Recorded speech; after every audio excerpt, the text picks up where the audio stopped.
سورہ حج کی آیت نمبر 7 تا 10 تلاوت کی گئی ہے۔ گزشتہ درس میں ان لوگوں میں سے بعض کا ذکر تھا جو بغیر علم کے اللہ کے معاملے میں جھگڑتے ہیں، شیطان کی پیروی کرتے ہیں، ان کے لیے گمراہی اور جہنم کا فیصلہ اللہ کی طرف سے لکھا جا چکا ہے۔ پھر انسان کو سمجھایا کہ اس کی حقیقت کیا ہے اور اللہ کی نافرمانی کیسے کرتا ہے۔ آج کے درس میں جو آیات پڑھی گئی ہیں، ان میں پہلی آیت میں قیامت کا ذکر ہے، دوسری آیت میں بعض ان جہلاء کا ذکر ہے کہ جو علم اور دلیل کے بغیر اپنی طرف سے اللہ تعالیٰ کی ذات کے معاملے میں بحثیں کرتے ہیں۔ تیسری اور چوتھی آیت میں یہ مضمون بیان ہوا ہے کہ جب انسان اپنی زبان کا غلط استعمال شروع کر دیتا ہے تو اس کے بعد وہ دین سے پہلو تہی بھی کرتا ہے اور اپنے ساتھ دوسرے لوگوں کو گمراہ بھی کرتا ہے، جس کا نتیجہ یہ نکلتا ہے کہ دنیا میں اللہ اس کو ذلیل اور رسوا کر دیتا ہے اور آخرت میں اس کو آگ میں ڈال دیتا ہے۔ آخر آیت میں فرمایا کہ یہ بندوں کے اپنے ہاتھ کی کمائی ہے، ورنہ اللہ کسی پر ظلم نہیں کرتا۔ بندے کرتے ہیں تو اس کا نتیجہ سامنے آتا ہے۔ آپ حضرات الفاظ کا ترجمہ دیکھ لیں۔ فرمایا وَأَنَّ السَّاعَةَ آتِيَةٌ، اور یقینی بات ہے قیامت آنے والی ہے، لا ریب فیہا، اس میں کوئی شک نہیں ہے، وَأَنَّ اللَّهَ، اور یقینی بات ہے کہ اللہ تعالیٰ یبعث من فی القبور، اٹھائے گا ان کو جو قبروں میں ہے۔ بعث بعد الموت اور قیامت کا آنا یہ یقینی چیزیں ہیں اور قرآن کریم کی نص سے ثابت ہیں۔ یہ کہنا کہ مر کے قبر سے کون آیا ہے یا قبر کے حالات کس نے دیکھے ہیں یا مرنے کے بعد کون دیکھے گا، ابھی دنیا کی زندگی ہے، یہ قرآن کریم کی آیات کے ساتھ معارضہ ہے، یہ جملے ٹھیک نہیں ہیں، اس طرح کبھی نہ کہا جائے۔ وَمِنَ النَّاسِ، لوگوں میں سے بعض لوگ ایسے ہیں، مَن یُجادِلُ فِی اللَّہِ، جو لڑتے ہیں اللہ کے معاملے میں بغیر علم کے، بغیر علم، بغیر کسی علم کے، وَلَا هُدًى، اور بغیر دلیل کے، کوئی دلیل نہیں، وَلَا کِتَابٍ مُنِیرٍ، اور نہ روشن کتاب ان کے پاس ہے، نہ کوئی دلیل ہے نہ علم ہے، بس بحث برائے بحث ہے کہ جی میں نے یوں کہا تو یوں ہے اور یوں کہا تو یوں ہے اور ایسا کہا تو یہ ہے۔ قرآن کریم کی بعض آیات ایسی ہیں کہ عام آدمی اس کا ترجمہ جب دیکھتا ہے تو اس کی حقیقت تک نہیں پہنچ سکتا۔ اپنی طرف سے قرآن کے معاملے میں، اللہ کی ذات کے معاملے میں بحثیں کرنا شریعت میں اس کی اجازت نہیں۔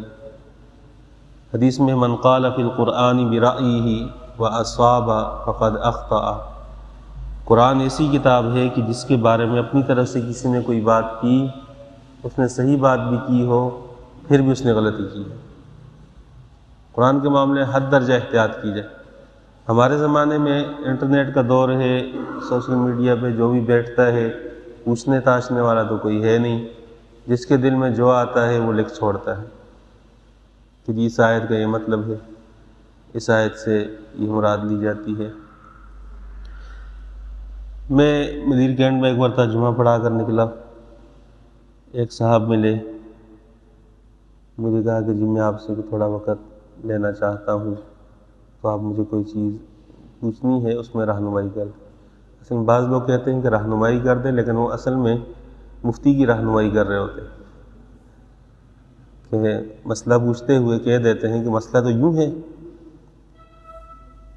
تو میں نے کہا جی پوچھیں کیا مسئلہ ہے؟ انہوں نے اپنا لیپ ٹاپ کھولا اور اس میں مجھے سورہ یاسین کھول کر اس کا ترجمہ دکھانے لگے کہ وَإِذَا قِيلَ لَهُمْ أَنفِقُوا مِمَّا رَزَقَكُمُ اللَّهُ قَالَ الَّذِينَ كَفَرُوا لِلَّذِينَ آمَنُوا أَنُطْعِمُ مَن لَّوْ يَشَاءُ اللَّهُ أَطْعَمَهُ، کہ یہ جو آیت ہے اس کی روح سے میرا بھائی وہ کافر ہوتا ہے یا نہیں ہوتا؟ یہ آیت اصل میں کافروں کے بارے میں ہے کہ ان سے کہا جاتا ہے کہ یہ غریب لوگ ہیں ان کو کھلا دو، تو کہتے ہیں اگر اللہ ان غریبوں کا اتنا اچھا اور بھلا چاہتا ہے تو خود کیوں نہیں کھلاتا؟ تو بندے کے پاس تو جو کچھ ہے وہ اللہ کی طرف سے دیا ہوا ہے، بندے کا کمال تو نہیں ہے۔ اللہ نے لوگوں کے درمیان تقسیم کر دی ہے، کسی کا حصہ اٹھا کر کسی کو دے دیا ہے کہ آپ فلاں کو پہنچا دے، اگر نہیں دے گا تو اللہ اس سے چھین کر دوسرے کو دے گا، اس سے کہے گا فلاں کو دے دو، ایسا ہی ہوتا ہے۔ تو میں نے ان سے کہا آپ کا معاملہ کیا ہے؟ اس نے کہا جی میں باہر تھا، پتہ نہیں ملائیشیا یا کہاں انڈونیشیا میں تھا، حکومتی سطح پر باہر گئے ہوئے تھے، وہاں میں رہا اور پھر میں اتنا عرصہ وہاں رہتا رہا، ان پیسے بھیجتا رہا، اور میرے بھائی نے یہاں پر ڈیفینس میں فلاں جگہ لے لی اور کلفٹن میں فلاں جگہ لے لی اور یہ کر لیا وہ کر لیا۔ وہ اصل میں ہوا یہ کہ وہ وہاں سے پیسے بھیجتے رہے، بھائی یہاں پر ان کو کہتے رہے فلاں جگہ لے لی ہے، آج فلاں جگہ لے لی ہے، آج فلاں جگہ، اور یہ نہیں بتایا کہ اپنے نام پہ ٹرانسفر کرواتے جا رہے۔ تو یہ جب واپس آئے تو انہوں نے بھائی سے کہا کہ میں نے آپ کے اپنے پیسے بھیجے تھے، اور بھیجتے بھی خفیتاً رہے۔ تو حلال کی کمائی تو بندہ کھلم کھلا بیان کرتا ہے۔ تو جب یہاں آئے تو آ کر انہوں نے پھر ان سے کہا کہ میں نے اتنے اتنے پیسے بھیجے آپ کو، آپ نے میرے لیے کیا کیا لیا؟ تو اس نے کہا کہ جی میں نے فلاں فلاں چیزیں لی۔ تو انہوں نے کہا کہ اب تو میرا وہاں دوبارہ جانا ہوگا نہیں۔ تو بھائی نے ان سے کہا کہ وہ تو چیزیں میری ہیں، آپ کی تو نہیں ہیں، میری چیزیں وہ۔ تو انہوں نے پیسے کسی اس انداز سے بھیجے تھے کہ ان سے مطالبہ نہیں کر سکتے تھے پیسوں کا، قانونی طور پر کچھ پیچیدگیاں تھیں۔ تو انہوں نے جب یہ سنا تو ان کو فوراً ہارٹ اٹیک ہوا اور دورہ پڑا۔ تو مجھے کہنے لگے کہ وہ میرے گھر والوں سے انہوں نے کہا کہ اس کو وہاں لے جاؤ، جناح لے جاؤ، ساری دنیا سرکاری اسپتالوں سے علاج کرواتی ہے، کوئی ضرورت نہیں آغا خان لے جانے کی۔ تو کہہ رہے ہیں مجھے دل کا دورہ پڑا تھا، میرے کان تو کام کر رہے تھے، میں سن رہا تھا اس کی باتیں، اور اس نے اس طرح کہہ دیا، بس اب میں اس سے کہتا ہوں کہ میرے پیسے دے دو، میرے اوپر خرچ کرو، تو وہ نہیں کرتا ہے، تو وہ کافر ہے یا نہیں؟ آپ ذرا سوچیں کہ ایک آیت جو کفار کے بارے میں نازل ہوئی اس سے آپ مسلمانوں کو کیسے کافر بنا رہے ہیں؟ لیکن چونکہ اپنا مطلب ہے، مقصد ہے، اب اگر ان کو مفتی یہ کہے کہ جی نہیں یہ کافروں کے بارے میں نازل ہوئی، تو کم از کم 10 بندوں کو کہے گا کہ مفتی مزے کا نہیں ہے، کام کا مفتی نہیں ہے۔ اور اگر کہے جی ٹھیک ہے تو ہاں ٹھیک ہے۔ تو اپنے مقصد کے لیے بغیر علم کے، بغیر دلیل کے، بغیر روشن کتاب کے اللہ کے معاملے میں جھگڑتے ہیں۔ بعض لوگوں کو قرآن کریم کا ترجمہ کرنا، لوگوں کے سامنے بیٹھنا، یہ ایک فیشن لگتا ہے، ایسا نہیں ہے۔ قرآن کریم انتہائی بابرکت کتاب ہے، مفسرین نے اس کے اصول لکھے ہیں کہ اس بنیاد پر صرف نحو کا پتہ ہو کہ اس آیت میں یہ صیغہ استعمال ہوا ہے۔ اگر صیغہ بعض اوقات تلاوت کے دوران جب بعض صیغے آتے ہیں تو اس میں وضاحت کی جاتی ہے، اس کو یوں پڑھیں، اگر یوں پڑھیں گے، بعض آوازیں آتی ہیں زبر زیر پیش کی، تو اس کی تصحیح اس لیے کی جاتی ہے کہ لفظ کے بدلنے سے معنی بدل جاتا ہے، بعض اوقات حرف کا آخر بدلنے سے معنی بدل جاتا ہے، پھر صرف ہے، نحو ہے، علم معانی ہے، بیان ہے، بدیع ہے، پھر اصول حدیث ہے، فقہ ہے، اصول فقہ ہے، پھر ناسخ اور منسوخ کا علم ہے، اسباب النزول کا علم ہے۔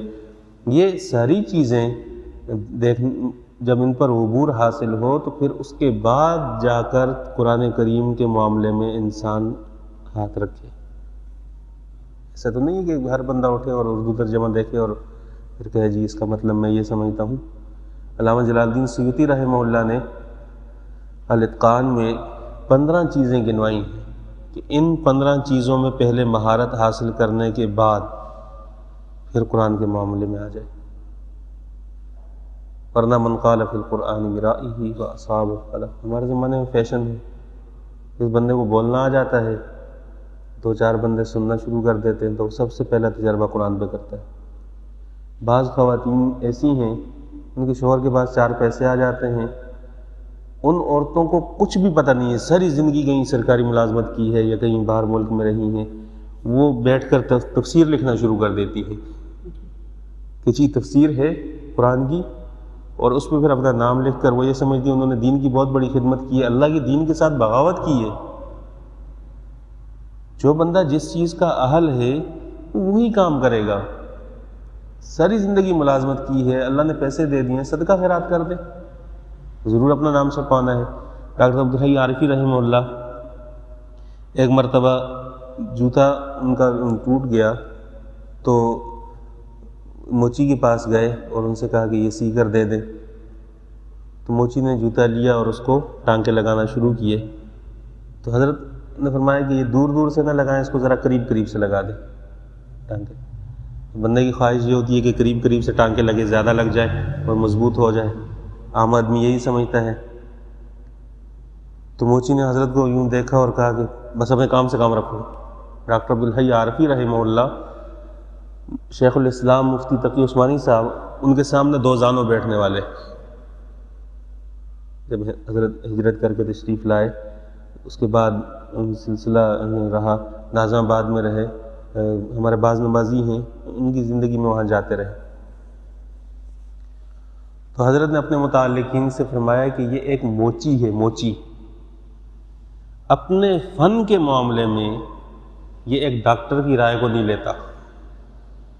اگر ڈاکٹر بھی تھے، فرمایا کہ جیسے مجھے کہا کہ چپ، جیسا میں کہتا ہوں اسی طرح سنو۔ پھر موچی نے کہا کہ بات یہ ہے کہ پرانے چمڑے کو جب قریب قریب سے ٹانکے لگائے جاتے ہیں تو وہ کٹ جاتا ہے، تو ہم نیا چمڑا ہو تو اس کو قریب سے ٹانکے لگاتے ہیں، پرانا چمڑا ہو تو اس کو دور دور ٹانکے لگاتے ہیں۔ بات تو واقعی بڑی نکتے کی ہے، لیکن عام آدمی کو کیا پتہ۔ تو اللہ نے ہر فن کے لیے کچھ لوگ پیدا کیے ہیں۔ خلق اللہ للحروب رجالا ورجالا لقصاص وسریف، کہ اللہ نے بعض لوگوں کو لڑائی کے لیے پیدا کیا ہے اور بعض لوگوں کو روٹیاں توڑنے کے لیے پیدا کیا ہے، کسی کام کے نہیں ہے، روٹیاں کھائیں بس، یہ بھی ایک کام ہے۔ جیسے روٹی کھاؤ، جہاد قتال کے لیے یہ لوگ نہیں۔ تو قرآن کے معاملے میں احتیاط کی جائے، اللہ تعالیٰ کی ذات کے معاملے میں، صفات کے معاملے میں احتیاط کی جائے۔ جن چیزوں کو اللہ نے مبہم رکھا ہے ان کو اسی طرح مبہم رکھے۔ فرمایا ثانی عطفہ، اور پھیرتا ہے اپنے رخ کو، اپنی کمر کو، پہلو، اپنا پہلو پھیرتا ہے، اصل میں کنایا ہے اس چیز سے کہ اعراض کرتا ہے، خود اسلامی تعلیمات پر عمل نہیں کرتا۔ لیضل عن سبیل اللہ، ایک تو گمراہ ہے، دوسرا لوگوں کو اللہ کے راستے سے گمراہ کرنا چاہتا ہے کہ اگر میں یہ راستہ نہیں چھوڑوں گا تو پھر میں لوگوں کو کیسے کہوں گا کہ آپ بھی یہ کام نہ کریں۔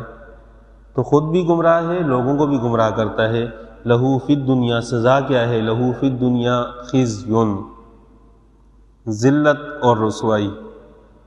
دنیا میں جب بھی انسان گناہ کرتا ہے یا مار کھاتا ہے یا جیل جاتا ہے، قید میں پڑا رہتا ہے، یا قتل ہو جاتا ہے، بری موت مرتا ہے، نام خراب ہو جاتا ہے، دنیا کی ذلت۔ وَنُذِيقُهُ يَوْمَ الْقِيَامَةِ عَذَابَ الْحَرِيقِ، آخرت کی ان کے لیے سزا کیا ہے؟ جلانے والا عذاب۔ قیامت والے دن ان کے لیے، ان کو ہم چکھائیں گے قیامت کے دن جلانے والا عذاب۔ ذَلِكَ بِمَا قَدَّمَتْ يَدَاكَ، اور ان سے کہا جائے گا کہ یہ وہ سزا ہے بما قدمت یداک، جو تمہارے دونوں ہاتھوں نے آگے بھیجی۔ اگر نیکی آگے بھیجے گا تو نیکی ہے، برائی بھیجے گا تو برائی ہے، وہاں دکھایا جائے گا کہ یہ برائی بھیجی ہے۔ وَأَنَّ اللَّهَ لَيْسَ بِظَلَّامٍ لِّلْعَبِيدِ، اور اللہ اپنے بندوں پر تھوڑا سا بھی ظلم نہیں کرتا۔ یہ جو ظلام کا لفظ ہے یہ مبالغے کا صیغہ ہے۔ دیکھیں، ایک ہے حسن، خوبصورت آدمی، ایک ہے حسان، بہت زیادہ خوبصورت، ایک ہوتا ہے ظالم، ایک ہوتا ہے ظلام۔ ظالم ظلم کرنے والا، اور ظلام بہت بڑا ظالم۔ تو جب بہت بڑے ظالم کی نفی ہوتی ہے تو اس کا مطلب یہ ہوتا ہے کہ بالکل ظلم کی نفی کر دی گئی۔ جب بڑی چیز کی نفی ہے اس کا مطلب یہ ہے کہ جڑ سے ختم۔ اللہ تعالیٰ کسی پر رائی کے دانے کے برابر بھی ظلم نہیں کرتے۔ بندے کو جو سزا ملے گی بندے کے اپنے اعمال کی وجہ سے ملے گی۔ اللہ تعالیٰ سے دعا ہے قرآنی تعلیمات پر عمل کرنے کی توفیق عطا فرمائے۔